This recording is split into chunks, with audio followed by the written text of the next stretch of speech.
سلام، من ساریا هستم و امروز با یه آموزش متفاوت مهمون نگاه‌های قشنگتونیم. امروز میخوام یه دسر خوشمزه درست کنم به اسم کاچی.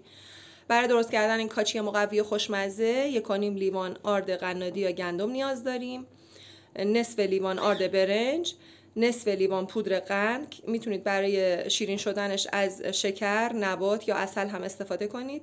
2 قاشق کنجد، 100 گرم کره و مقدار 1 قاشق مرباخوری دارچین، نصف قاشق مرباخوری پودر هل و 1 قاشق غذاخوری ادویه مخصوص کاچی. آردمون رو شعله میذاریم و اینقدر تفتش میدیم تا خوب طلایی بشه. وقتی به این مرحله رسید به اون کره رو اضافه میکنیم. به جای کره میتونید از روغن حیوانی هم استفاده کنید.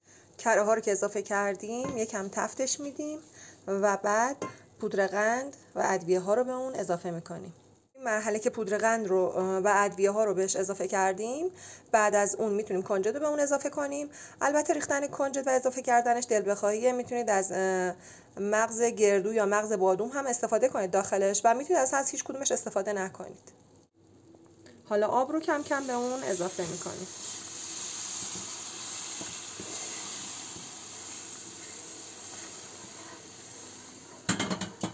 و خوب همش میزنیم. اگه کم بود دوباره به اون آب اضافه میکنیم.